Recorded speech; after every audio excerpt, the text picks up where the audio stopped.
స్వేచ్ఛ దాంతో సాధిద్దాం. స్థానిక రిజర్వేషన్లపై అసెంబ్లీ స్పెషల్ సెషన్, గవర్నర్తో చర్చించిన సీఎం మంత్రులు, 4 పథకాల లాంచింగ్ పై వివరణ, ఎట్ హోమ్ ప్రోగ్రామ్ కు బీఆర్ఎస్ దూరం, హాజరైన బీజేపీ ఎంపీలు ఎమ్మెల్యేలు, పద్మ ఎక్సలెన్స్ అవార్డు గ్రహీతలకు గవర్నర్ అభినందన అంటూ చూస్తున్నాం. సో నేను చెప్పిన కదా, ఎట్ హోమ్ ప్రోగ్రామ్ కు బీఆర్ఎస్ దూరం.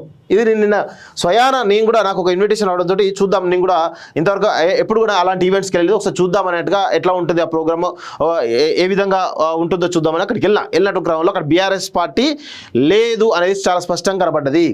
సో ఇక్కడ ఒకసారి డీటెయిల్గా మనం మాట్లాడేటువంటి ప్రయత్నం చేద్దాం.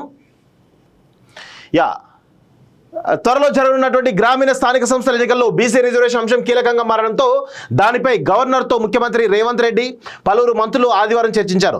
రిపబ్లిక్ డే సందర్భంగా రాజ్భవన్లో గవర్నర్ నిర్వహించినటువంటి తేనీటి విందు కార్యక్రమానికి హాజరైనటువంటి సందర్భంగా వీరంతా కొద్దిసేపు విడిగా భేటీ అయ్యారు. ఆ సమయంలో రిజర్వేషన్ల అంశంతో పాటు రాష్ట్ర ప్రభుత్వం నిర్వహించినటువంటి ఇంటింటి survey, planning department, digitalisation, dedicated commission అధ్యయనం, సుప్రీంకోర్టు గైడ్లైన్స్ తదితర అంశాలపై చర్చించినట్టు తెలిసింది. రాష్ట్ర ప్రభుత్వానికి డెడికేటెడ్ కమిషన్ త్వరలో నివేదికతో పాటు పలు సిఫారసులు చేయనటువంటి నేపథ్యంలో ఎన్నికల నిర్వహణపై గవర్నర్తో కూలంకషంగా చర్చించినట్లు సమాచారం. రిజర్వేషన్ల అంశంలో అన్ని పార్టీల అభిప్రాయాన్ని తెలుసుకోవడానికి త్వరలో ఆ అసెంబ్లీ ప్రత్యేక సమావేశాలు నిర్వహించాలనుకున్నటువంటి అభిప్రాయాన్ని కూడా గవర్నర్ దృష్టికి తీసుకెళ్లినట్టు తెలిసింది. మంత్రివర్గ విస్తరణపై చర్చ. సో 3 నెలలు తీసుకుంటారట, అంతకు మించి తీసుకునేటువంటి పరిస్థితి లేదని తెలుస్తా ఉంది. సో ఎట్ హోమ్ కు బీఆర్ఎస్ దూరం, అది అందరికీ తెలిసిన విషయమే. గవర్నర్ రాజ్భవన్లో నిర్వహించినటువంటి ఎట్ హోమ్ కార్యక్రమానికి కాంగ్రెస్ తో పాటు బీజేపీ ఎంపీలు, ఎమ్మెల్సీలు, ఎమ్మెల్యేలు హాజరయ్యారు. శాసన మండలి speaker, chairman, deputy chairman, public service commission chairman Burra Venkatesham, మాజీ గవర్నర్ విద్యాసాగరరావు తదితరులు హాజరయ్యారు. కానీ బీఆర్ఎస్ పార్టీకి చెందినటువంటి ప్రజాప్రతినిధులు మాత్రం గైర్ హాజరయ్యారు. 4 సంక్షేమ పథకాలను ఒకే రోజు రాష్ట్ర ప్రభుత్వం లాంచింగ్ చేయడంతో కొన్ని జిల్లాల్లో ఇన్ఛార్జ్ మంత్రులు ఎట్ హోమ్ కార్యక్రమానికి హాజరు కాలేకపోయారు. సీఎం రేవంత్ తో పాటు మంత్రులు ఉత్తమ్ కుమార్ రెడ్డి, జూపల్లి కృష్ణారావు, పొన్నం ప్రభాకర్, కాంగ్రెస్ ఎంపీలు, ఎమ్మెల్యేలు హాజరయ్యారు. బీజేపీ తరఫున కొంతమంది కూడా హాజరైన తెలుస్తోంది. వాళ్ళతో పాటు పద్మ త్రివిధ దళాలకు సంబంధించినటువంటి సీనియర్ అధికారులు, పుర ప్రముఖులు, ఇటీవల పద్మశ్రీ అవార్డుకు ఎంపికైనటువంటి మధుకృష్ణ మాదిగ గారు హాజరైనట్టు తెలుస్తోంది. అవార్డు గ్రహీతలకు అభినందనలు.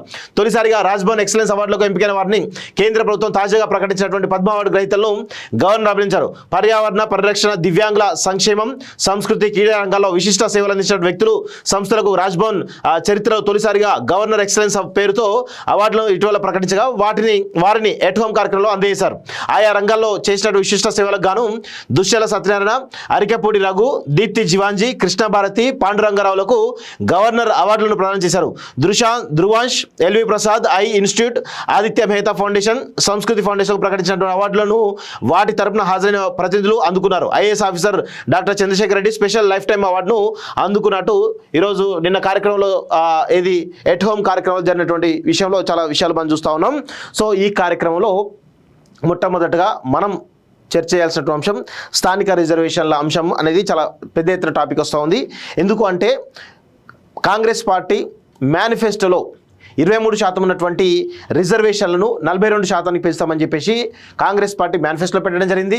కామారెడ్డి బీసీ డిక్లరేషన్ సభలో కూడా చెప్పడం జరిగింది. దానికి అనుగుణంగా ఈరోజు కులగణన చేపట్టడం జరిగింది. డెడికేటెడ్ కమిషన్ ఆ కులగణన మొత్తం కూడా కూలంకషంగా చర్చించిన తర్వాత ఆ రిపోర్ట్ను కూడా ప్రభుత్వానికి అందించినట్టుగా తెలుస్తూ ఉంది. ఈ క్రమంలో స్థానిక రిజర్వేషన్లు పెంచడానికి మొత్తానికైతే అసెంబ్లీ సెషన్ను నిర్వహించి ఆ తదనంతరం ఆ సెషన్లోనే రిజర్వేషన్లు పెంచి ఆ తర్వాత స్థానిక సంస్థలకు పోయేటువంటి అవకాశంగా కనబడతా ఉంది. సో దానికి సంబంధించినటువంటి విషయాలు కూడా గవర్నర్తో చర్చించినట్టు తెలుస్తూ ఉంది.